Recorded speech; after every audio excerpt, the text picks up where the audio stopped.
1889年1月3日，都灵，弗里德里克·尼采在维亚卡罗埃尔波特酒店的6号门前驻足。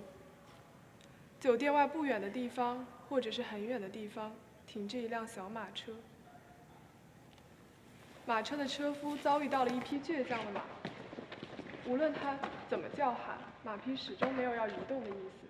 最终，他失去了耐心，拿起了鞭子，向马匹打去。尼采见到此番情景，挤进人群，冲到马匹跟前，扶持住马匹，抱着马的脖子痛哭起来。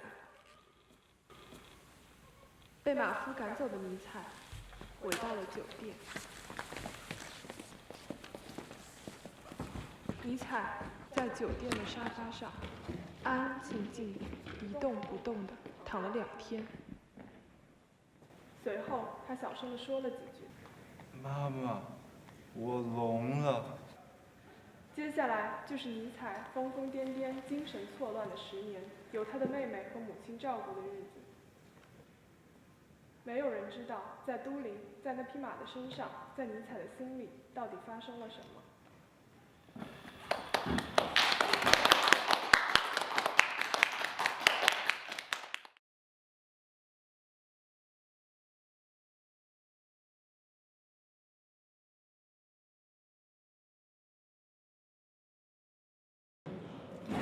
哎，我看他今天又来看了。是啊是啊，好像还拿束花。哎，要是有人这样追求我，我早就答应了。哎，我可不这么想，要配成我们绿子的，怎么也得是个大明星吧。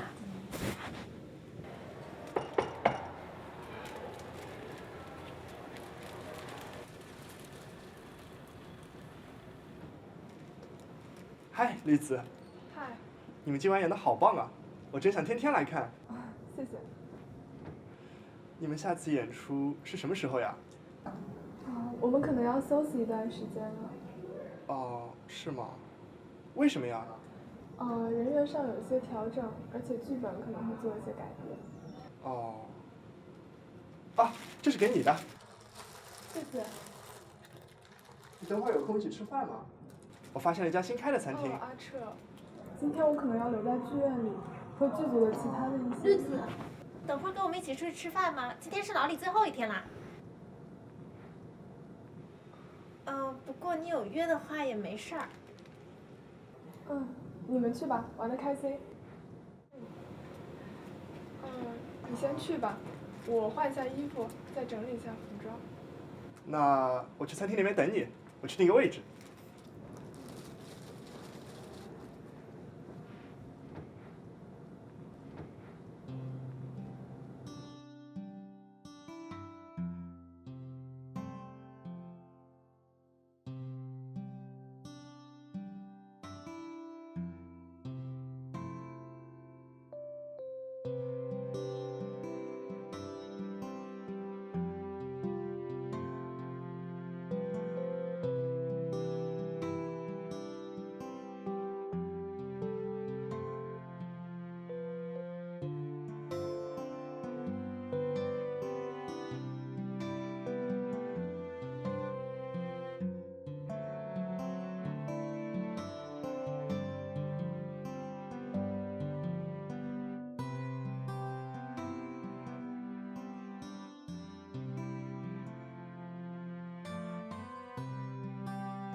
毛发变长，偏棕灰色。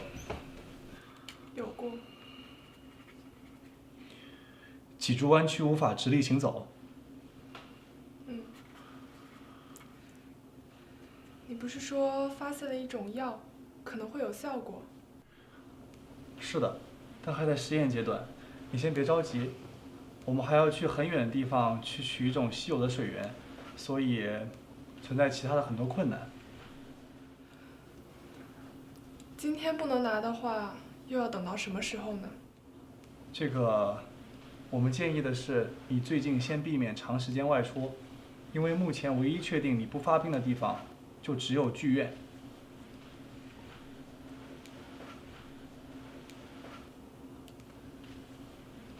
经过我们实验，这个药也只能每次维持1到2小时药效，而给且……我吧。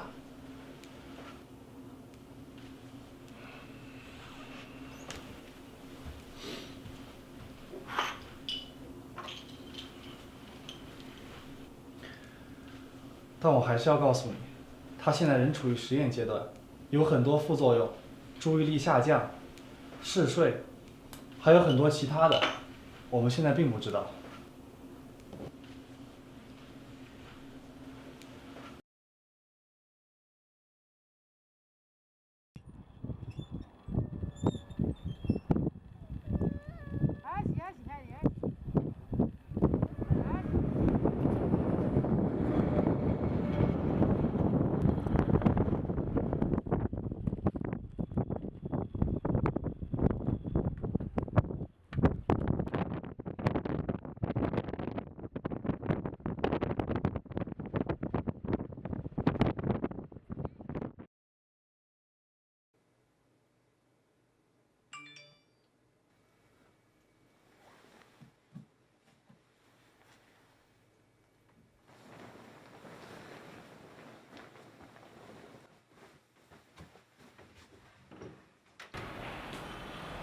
哎，栗子，原来你在这儿，难得你今天这么晚。今天有点睡过头了。新人们已经到了吗？有一个到啦。哎，小韩，这位就是小韩。你好。这位是栗子，是我们剧院的总策划。哦，小韩第一天还适应吗？挺好的，大家都挺照顾我的。听说你是戏剧特长生，一定拍过很多剧吧？没有，那都是学校的小剧团。我一直很想加入你们剧团，没想到除了学校，还有这么多人兼职做话剧。栗子是全职啦，我们整个剧目都是她编排的。哦，好厉害！哎，听说你们这次还专门构思了一个新的结尾。哦，对，我们新的布景怎么样了？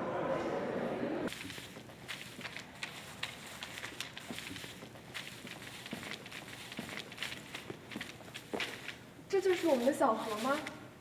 我们临时准备的，效果应该还不错吧？哦，辛苦你们了。没事，我们等着新的结尾呢。所以现在的结尾是什么样子？我看看布景上有什么可以需要调整。我给你大概讲一下吧，还是从尼采看到车夫抽打马匹开始。被马夫赶走的尼采回到了酒店。接下来就是尼采疯疯癫癫、精神错乱的10年，有他的妹妹和母亲照顾的日子。妈妈，我聋了。然而，在尼采生命中的最后一天，他消失了。有人说，看到他牵着一匹马在雪地里走着，去了很远很远的地方。他们走了很久很久，最后来到一条清澈的小河旁边。尼采像是累坏了，他坐在河边，看着马儿喝水，安详地去世了。哎，我有一个问题啊，我觉得我们这个新的结尾是想体现尼采最后一天在路上的艰苦跋涉，和最后小河的平静达到一个反差。现在这一点感觉没有太体现出来。我在想，尼采是不是应该这样子？从那边走，绕舞台1周，最后再走到小河这边会好一点。而且在雪地这边，最好也能在布景上下点功夫。其实马儿喝水这个场景，在我看来还是出现的有些突兀。我们之前对这一点也没有什么铺垫啊。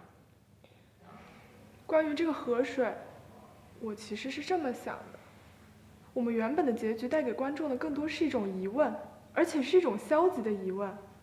马儿为什么不愿意走路？尼采为什么抱着马痛哭？而这条河水的出现，提供了另外一种出路，它让尼采和马都动了起来，有一种很积极的意义。虽然这发生在他生命中的最后一天，但还是提供了一种可能性。雪地这边我的确可以再设计一下，整体白色的基调和围观群众的黑色也可以形成一个鲜明的反差。我还是觉得，我们整体原来的情节就已经挺指代不清了。马到底是什么？现在又加了一条河进来，但河又是什么呢？这些不解释清楚的话，尼采最后的状态也很难演出来。的确是这样，不过我还是想尝试一下加上这条小河，尝试一下如果最后尼采不是一直待在家里。但是按尼采最后的状态，他就应该一直待在家里。我看今天时间差不多了，要不我们先休息一下吧，今天排练量挺大的了。我去下洗手间。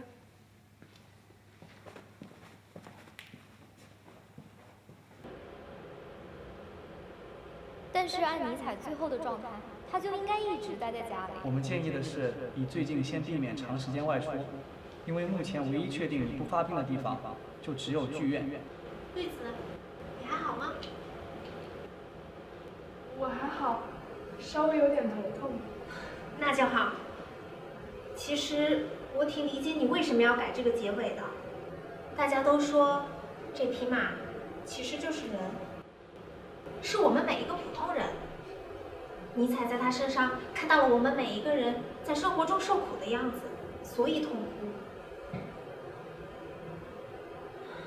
我们每个人都在或多或少摆脱一匹马的样子吧，我想。是吧？无论如何，感谢你办了这个剧团。谢谢。不过，你觉得人和马真的一样吗？一匹马可以成为一个人吗？别瞎想了，等会儿我们一起出去吃个饭。今天有些新人第一次来，应该聚一下。嗯，好。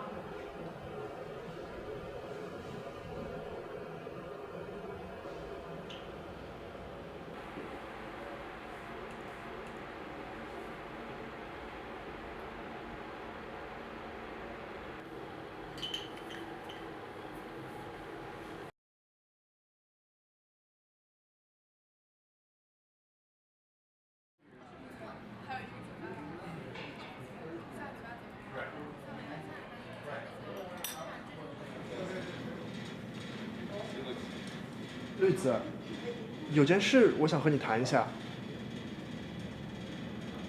我出去一下。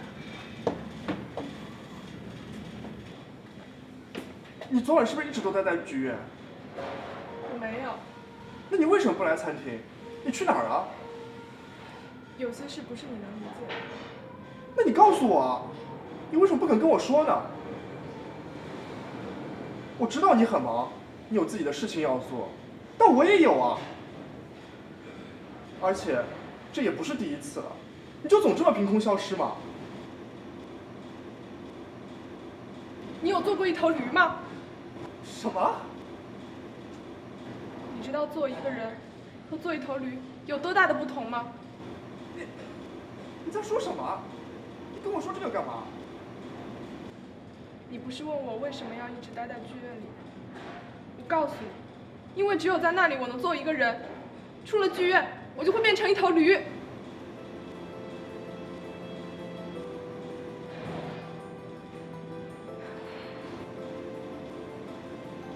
你们在剧院外能过着光鲜亮丽的生活，有一份体面的工作，和聊得来的朋友聚会、聊天、喝酒，和喜欢的人约会、吃饭、看电影。我不想过这样的生活，我不想吗？可是我没有。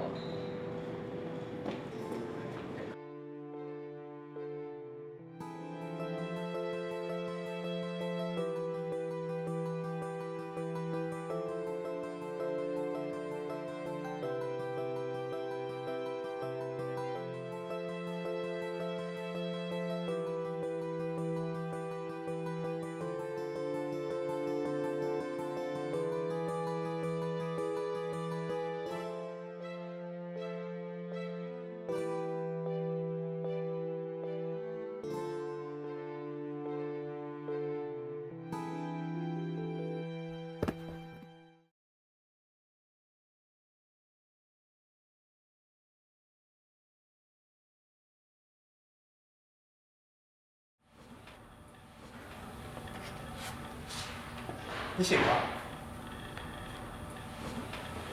我在哪儿？你回到剧院了。你真的以为你离开这个剧院就会变成一头驴吗？你并没有这个病。你没来赴约的那天晚上，我看到你从那家诊所出来，我去问了他们的医生，他们说有一个叫绿子的病人一直来挂号预约，但是从来没有见过这个人。你的病症、你的医生，还有你想象中的药，都是不存在的，他们都只是你的臆想罢了。就像你想象出了新结尾一样。不可能！我知道你很喜欢剧院，很喜欢舞台，你为了办这个剧团，付出了很多很多的努力。但你不应该被喜欢的东西所困住，不是吗？剧院外的生活并没有你说的那么可怕，我们可以一起去过正常人的生活，我们可以一起去做普通人的。你让我一个人待一会儿。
他想知道那是谁，为何总沉默寡言？人群中也算抢眼，抢眼的孤独难免。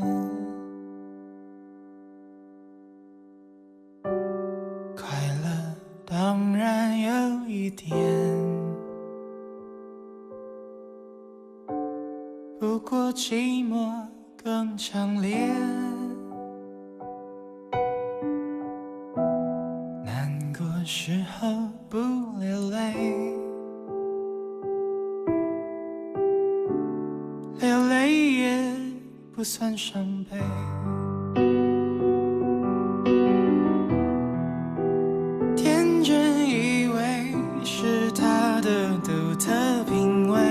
殊不知是他难以言喻的对决，字幕画面分割上演叠对叠，而谁是谁？